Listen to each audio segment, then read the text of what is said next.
Nobody does what you tell them to. Not really. But the people who actually move others, they're not louder. They're not tougher. They just know something you don't. Yet, 6 tools, all quiet, all powerful. Let's get into it. Words tell. A picture sells. A newspaper was getting buried by a rumor. People said it was nothing but ads. Barely any real stories. Not worth reading. And the paper could have fought back with words, could have listed their stats, could have explained, defended, argued. They didn't say a word. Instead, they took one single day of content, every article, every story, every piece they'd written, and turned it into a book. 307 pages. Sold it for 2 cents. No argument, no defense, just the idea, made visible. And the rumor died, not because someone was convinced, but because people could see it for themselves. That's the rule. Don't explain your idea. Dress it up. Give it a shape people can touch, a picture they can hold, a story they can walk inside. Because a great idea stated plainly lands once. The same idea shown, in the right form, lands forever. So whatever you're trying to say right now, what would it look like if you showed it instead?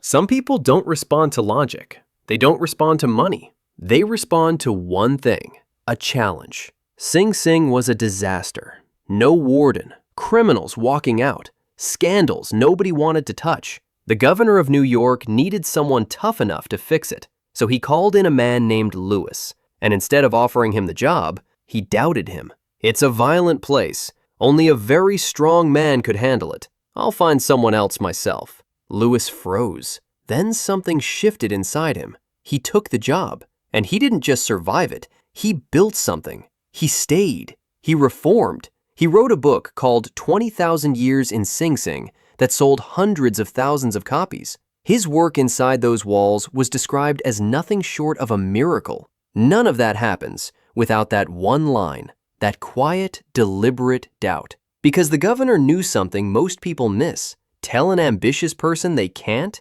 and watch what they do next. So who in your life are you trying to convince with logic when a challenge would work so much better?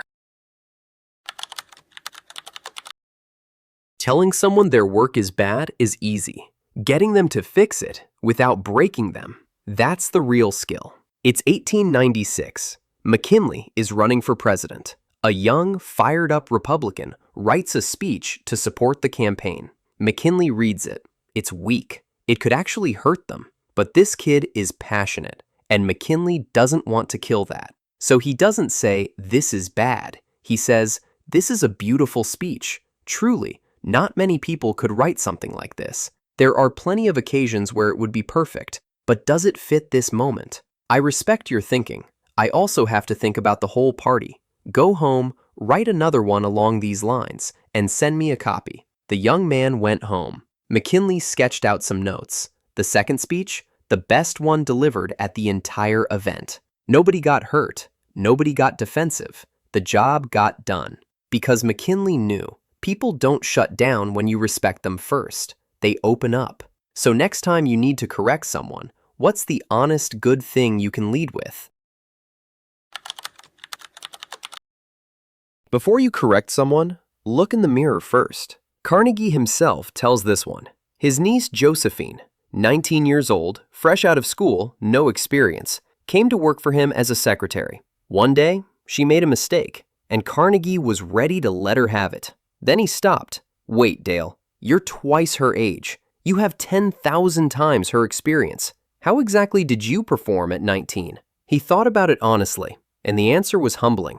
Josephine, at her age, was already doing better than he had. So from that day forward, whenever she slipped up, he'd start like this. "You made a mistake, Josephine, but God knows it's nothing compared to the foolish things I did at your age. You're actually ahead of where I was. That said, do you think it might work better if we tried it this way?" Nobody gets defensive when you walk in through the front door of your own failures first. So before your next correction, what mistake of yours does the other person need to hear about?